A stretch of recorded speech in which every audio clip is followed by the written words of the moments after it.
Hi, everyone. So it's been an insightful, few hours with us now, sharing interesting perspective on the, opportunity that lies in $1 trillion economy, the VC ecosystem from an LP perspective and a founder's perspective. And then we've had like a couple of fireside chats, one on deep diving on the telecom sector and the opportunities there. And the recent fireside chat in which we looked at the macro trends and where the capital markets are going and how wealth creation can happen in India. We come to the end of day one now, and we have Mr. Padmanabh Sinha joining us to launch the Indian Private Equity and Venture Capital, a Preqin and IVCA fact sheet. And then he will take us into, what's the potential of the private equity landscape in India. So just to give you a brief about Mr. Padmanabh Sinha, he's the ED and CIO, Private Equity National Investment and Infrastructure Fund, NIIF, and he's also an ex-chairperson of IVCA. He has a proven track record of building out leading institutions and businesses in India with over 25 years of work experience in private equity investing. He's joined NIF in 2021 and he leads the Strategic Opportunities Fund, which is presently the largest India-focused private equity fund. Before this, he's been in value-accretive leadership roles with the flagship private equity fund of the Tata Group, which is the Tata Opportunities Fund, and he set up the India desk for Temasek private equity as well. So with that, I would like to welcome Mr. Padmanabh Sinha on stage to introduce the Preqin and IVCA India fact sheet. Welcome, sir. Hi, Ron. Thank you. Good evening. I believe it's been a busy and exciting day for everybody, and late in the hour, at least for the audience in India. I don't know about people logging in from other parts of the world. So I'm delighted to, on behalf of IVCA and Preqin, to release the joint report they have done, which is the India fact sheet. It's got some. I had a sneak look at it just now. And I was glad that, in fact, some of the data there, perhaps Rohan will allow us to have a sneak glance at it while it'll be released on the IVCA website tomorrow.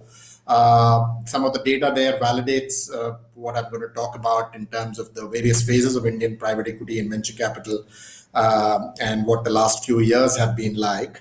So congratulations to Preqin IVCA for releasing this. And as I mentioned, the report will be on the IVCA website from tomorrow. So over to you, Rohan, for releasing the report. And maybe you can just quickly just scroll through the report just to give us a quick glance for people who are staying up late to see that.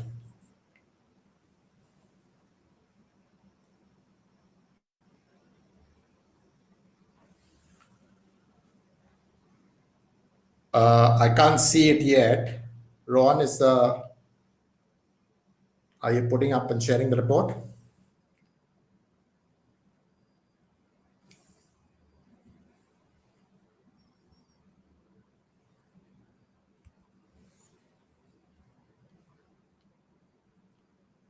Okay.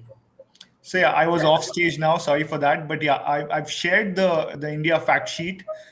You want to touch upon the distribution numbers that you were also saying? Let me just scroll through those numbers. Did it show up on the screen? At least I couldn't see it. Yes, it's right now visible to the audience. Oh, okay, fine. Okay, super. Maybe you can just go to the table on distributions. Okay. I can't see it from here, but I think what was interesting is that if you look at years 2014 onwards, the distributions have been quite healthy and compared to the drawdowns. So we had a period in India, the prior period, which was, of course, relatively weaker, but I think in the last few years have seen a steady improvement in terms of exits and returns. So that's it, I guess, on the release of the report. And do we launch into the closing keynote now itself, or is there something else you need to do before we do that?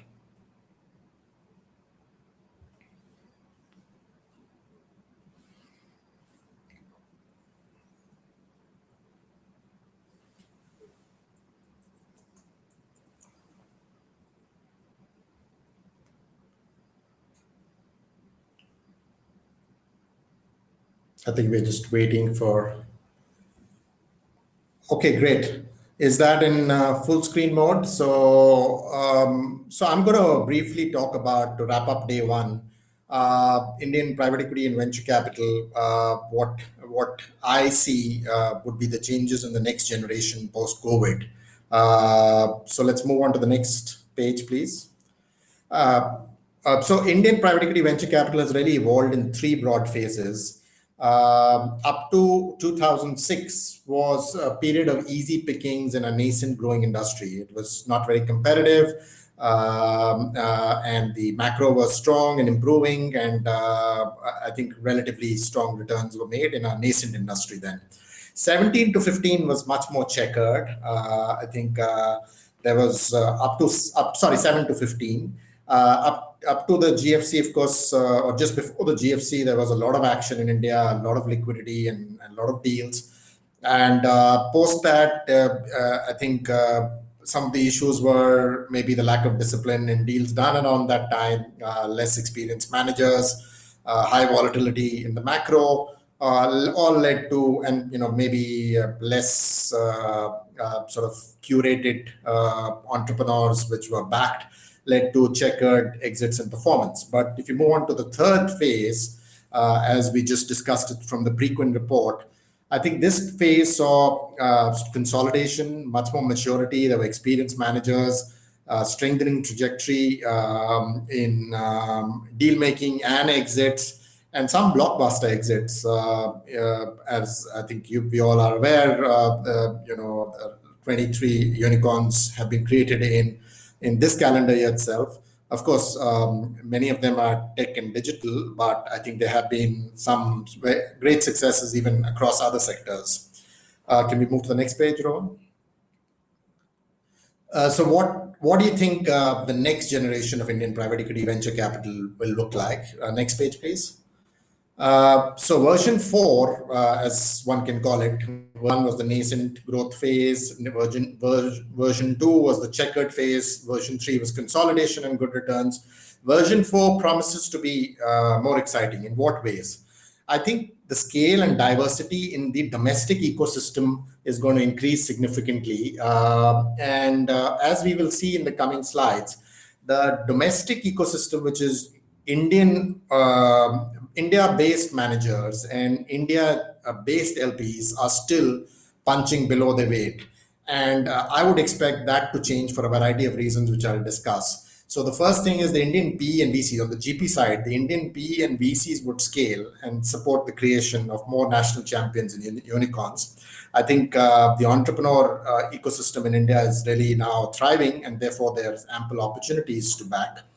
On the LP side, the Indian story is even more nascent. And I think while initial steps have been taken by, including people like NIF to set up a fund of funds business so that the Indian LP anchors are there, it's still a long way to go.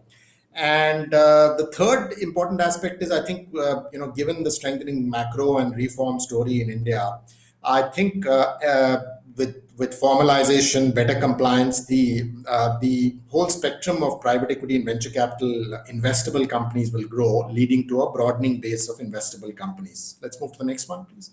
No, sorry, we missed that. So stronger in Indian GP and LP presence. Why is it important? Because much as we've seen in the public markets, domestic flows have really helped in steadying the markets, in providing a counter to sometimes choppy foreign flows. And sometimes when foreigners are sellers, you need domestic buyers and vice versa. It's very important that both on the GP side as well as the LP side, the domestic ecosystem becomes stronger.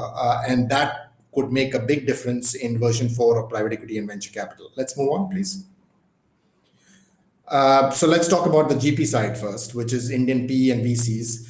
While FDI has grown steadily, as you can see, from about 60 billion to about 80 billion over the last 4-5 years, and from about 2.5% of GDP to 3%. If you move to the next page, this is a page worth spending a minute on. As you can see, there are very few managers, Indian fund managers, who have managed to scale and attract large capital. So for a country which is a $3 trillion economy and growing fast, barely a handful of India-focused fund managers have crossed $1 billion in assets under management, and hardly any funds of that scale. And if you see the orange figure there, even for these top leading managers, at an average, it's taken 6.5 years since the first fund for them to raise $1 billion cumulatively of AUM. That I think is below par. And if you come to the next page, I'll come to the global comparison on that. So on the next page, there's very interesting data here. You will see that in terms of global fundraise between 2017 to 21, that's the last 4-5 years, while the country-specific funds in US and China, of course, have raised significant amounts of capital, or country-based funds. In India, the amount of fundraising by India-based GPs is less than 1% of the total raise, so far below its share of the GDP. But interestingly, if you compare with some other countries, compared to China, it's 1/18 of what China-focused GPs have done in terms of fundraise. And even if you compare with a smaller economy like South Korea has country funds have done 2x of what Indian country funds have done. So I think what you will agree with looking at this is that in India-focused or India-based GPs really have a long way to go in terms of scale. There have been some reasons behind it, apart from that phase 2, which we spoke about, and we'll go into a bit of that as well. Next page, please. The opportunity for Indian fund managers is really there, therefore, to build scale. But I think I mentioned that there have been some issues. I think LPs have also mentioned that very few Indian GPs have really managed to institutionalize, professionalize, and build strong and stable teams. And I think now, with enough experience and maturity over a period of time, with people having been in the industry for a long period of time, I think that is changing. So there is an opportunity to build institutionalized GPs, which are built to last, built for the long term.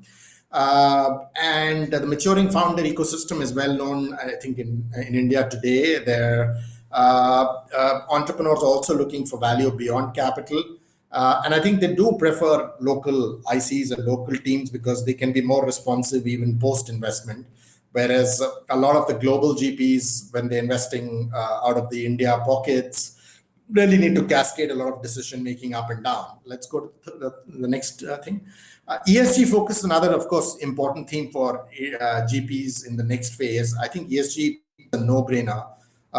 We at NIF have a dedicated ESG team. We very much build ESG as part of our filters during investments, and then and help companies go up that curve post investing. The G part of it is, I think, for private equity is obvious, that governance be strong, because that's a partnership that we're entering into.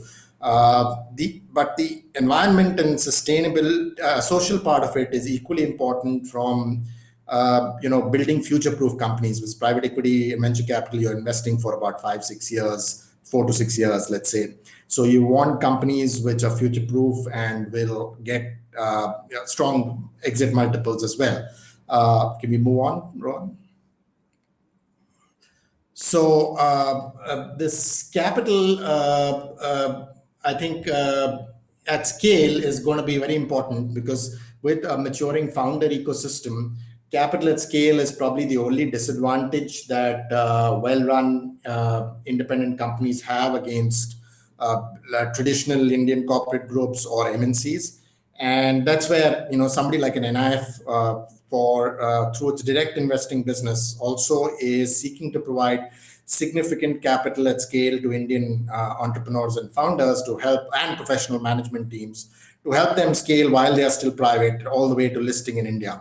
So in the last few deals that we've done, for instance, our average ticket size is north of $200 million. And that is the capital at scale that is needed to really allow these creation of these national champions and unicorns. Let's move to the next page. Let's move to the LP side of the story, and how on the LP side we are even further behind on the curve. Let's move on, please, Ron. So you see, most global markets, a significant part of pension fund money goes towards private equity and venture capital alternatives in general, even excluding other alternatives like real estate and other asset classes. Just towards private equity and venture capital, the average allocation of US pension funds, for instance, about 9% of their AUM. If this pot becomes unlocked for Indian provident funds and pension funds, I think it's a matter of time, because it's only to the benefit of the savers there that they benefit from the higher returns available there. And this would obviously be managed by various institutions, including possibly the likes of NII. But if this gets unlocked, it creates a $27 billion pool roughly of LP money immediately to anchor Indian funds. So the LP side is very nascent, and while insurance companies have begun to dip their toes, I think the bigger sort of pot of money is yet to be touched. Let's move on, please. So if you look at the Chinese example, as I think most people know, Chinese LPs have become quite active, and that's helped create local anchors for fundraising that allows new funds with experienced people to come up. It's much tougher if you're just doing that with just foreign anchors. So I think the domestic ecosystem, both on the GP side and the LP side, is thriving in China, and that's where hopefully version 4 of Indian private equity and venture capital should be. Next one, please. The other aspect that's worth talking about is the broadening base of investable companies in India. And I spoke briefly about formalization and digitization, increased compliance. What all this does is that it increases the market share and competitiveness of PE and venture capital investable businesses versus the sort of informal or non-compliant sector. So our base of investable businesses is growing thanks to all these initiatives, and that is a third important trend. We spoke about the GP trend, the LP trend, and the third is the impact of the changing macro on a broader base of investable businesses. So if you look at this page, some of it is known. The JAM Trinity reform in India has driven almost all Indians with biometric IDs, which then can be leveraged for various data and analysis in fintech, for example, or health tech, or across the board in many other applications. Most people have bank accounts. It's well known that India has one of the lowest, if not the lowest, data rates in India, and the largest sort of per capita data consumption in India. And then UPI has been a success story before, but during COVID, I think the universal payment interface, which allows digital payments across systems, shot up to 3.6 billion monthly transactions. Let's move to the next page. But I think the story is not just digital and financial. I think even if we look at a sector like industrial or manufacturing, we believe in the next phase, India is well placed to benefit from global supply chain shifts. The Indian demographic is well known, a young labor force, but also competitive on costs. And while perhaps a decade or a couple of decades ago, it was not seen so competitive, right now, if you look at the chart on the left, it's probably become more competitive than some of the manufacturing powerhouses. FDI flow, we spoke about. A lot of this is also going into sectors like, apart from tech, also in other broader sectors, including manufacturing, industrial. And the tax rate is worth talking about. Indian part of the reform in the last couple of years, the corporate tax rate for new manufacturing is down to 15% plus surcharge, which is 17% aggregate, which makes it very attractive and competitive by any standard whatsoever. And this is in addition to a host of production-linked incentives and other manufacturing incentives that have been spelled out. Let's move to the next page.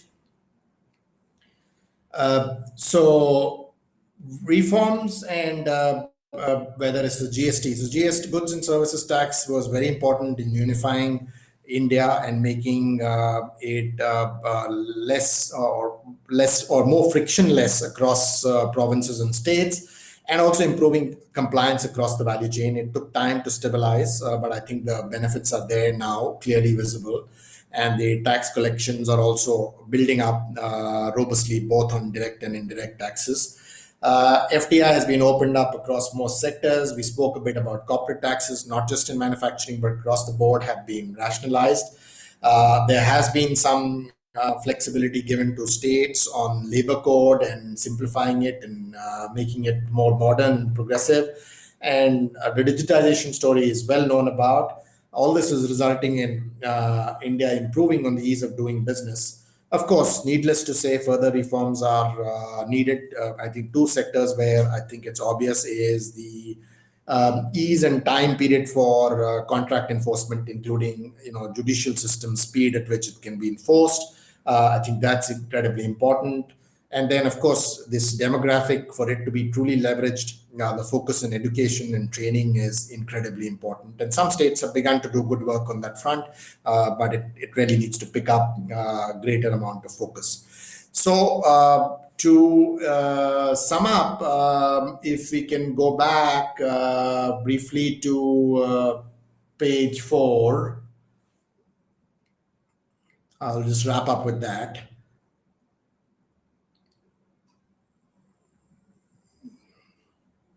No, back to page 4. Yeah. Yeah, so I think yes. So what we are saying is the last few years have seen some vindication for Indian private equity and venture capital, particularly in digital, but I think across some other sectors as well. And that maturity consolidation positions us well to now unlock the next wave of opportunity. Most important of which is really building a strong domestic ecosystem, because like we have seen in the public markets, the presence of stable domestic flows is incredibly important. It's equally important to foreigners, because they would also, when investing or selling, would I think get confidence from the presence of domestic investors. And that's where I think the opportunity is there for Indian GPs to scale up and really provide capital at scale. That's what our attempt at NIF is to do. Pick a very high quality entrepreneurs with a strong focus on ESG and back them with significant capital, so that they can build out in India. They have no concerns around flipping out of India to raise capital, and they can go all the way in private markets to a listing. The Indian LP development is also incredibly important, and I think there is enough proof across countries that some part of pension and provident fund should be allocated to alternatives. It needs to be well managed, but there are mechanisms for doing that. And the broadening base of investable companies will help, because the supply of deals will significantly increase, allowing for the scale and diversity ready to flourish. So that's really my prognosis for the next post-COVID phase of Indian PE and VC. And I think on that note, I'm happy to wrap up the day's proceedings and hand it back to IVCA if there's anything further to be done. Thank you. Thank you, Paddy. Thank you so much for those insights, and really, really great to understand how the landscape has changed. Thank you so much for your time with us. Bye. Bye. Yeah, so I would like to... Yeah, so we come to the close of the day one. We've had a very interesting day, and there are such impactful sessions out there, interesting perspectives to know for a larger audience that there is now. We have such interesting sessions tomorrow and day after as well. From the IVCA's team's point of view, I would just like to thank the entire audience for joining us from all the different global locations, and we look forward to having you for the sessions tomorrow and day after as well. Thank you, and have a good day.